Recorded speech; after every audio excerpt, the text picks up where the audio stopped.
Hello, my name is Karoline. I am a student at Penn State University. My major is animal science and my minors are both equine science and agribusiness. I plan to pursue a career in equine and livestock nutrition. At this point in my life, I am very involved with agriculture, but that was not always the case. I do not come from a farm family. I grew up in a suburban area and was involved in activities such as youth sports, band, musicals, and Girl Scouts. Eventually, I began taking horseback riding lessons and volunteering at a horse rescue, which initiated my love of agriculture. I was in Girl Scouts for 13 years. Even though I was very involved in many school and extracurricular activities, this program that fosters caring, community-minded young women was a very big part of my life. As I progressed through the program, I developed leadership skills, which led me to planning and running camp programs and other activities for younger girls in my community. My Scout career culminated with earning the Girl Scout Gold Award, the highest honor a girl can receive. By that point in my life, I had developed a passion for agriculture, so it seemed fitting to use that interest as a basis for my Gold Award project, which was designed to raise awareness of the importance of agriculture through education and appreciation of backyard gardening and the satisfaction of growing one's own food, all while calling attention to the growing problem of food insecurity. Some other organizations that I became involved with were FFA and 4-H. During my years with FFA, I served as the chapter's treasurer for a year and the president for 3 years. These positions allowed me to organize educational and fun events for the members.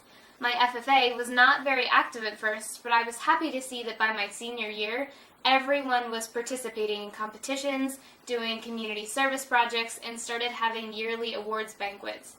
FFA further grew my love of agriculture, but my true passion and knowledge for our number one industry came from 4-H. At age 13, I joined the organization as a young girl crazy for horses. I had no idea how much I was going to learn or how many people I was going to meet. In my club, I was a horseless member, and I wanted to show in the worst way. I approached a horse owner and arranged to muck stalls in the exchange for the use of her horse. When the show season came around, I ran my first barrel pattern and knew that all of my hard work was worth it. That year, I overcame obstacles and decided that whatever I do in life, I can succeed with hard work and determination. As I continued in my 4-H career, I began taking on more leadership positions. These progressions led me to apply for the Pennsylvania 4-H State Council, where I was selected as president. This position gave me unbelievable experiences and confidence. Serving approximately 200,000 youth across the Commonwealth, I was continuously put in leadership roles.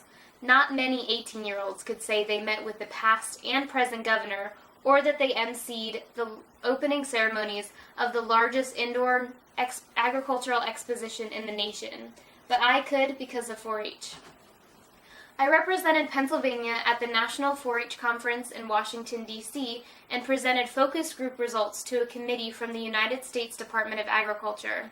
I spoke on new ideas regarding educating youth about science through agriculture. I was also selected by Penn State University to speak at the Agriculture and Rural Affairs Committee hearing in an attempt to save the extension program during the recent PA budget crisis. I was honored to speak on behalf of Penn State students, 4-Hers, extension staff and volunteers, producers, and community members about the extension program and its importance to the Commonwealth. Volunteering has always been a large part of my life. Although I earned the Presidential Volunteer Award for 5 years, I give back to make a difference in others' lives. That's why I registered to be an adult volunteer for Girl Scouts and 4-H. I am also a member of Farm Bureau, the Pennsylvania Equine Council, the Young Farmer and Ranchers Association, the American Quarter Horse Association, the DAR, and the Pennsylvania Farm Women's Society. My roots may not have been in agriculture, but I know that my future will. I look forward to continuing my education while also learning from real-world experiences such as my dairy nutrition internship, helping out in crop fields, or harvesting and processing maple syrup. I wish to not only hold a job in agriculture, but to make it a lifestyle. Advocating for agriculture is something that I truly enjoy and will continue doing for the rest of my life.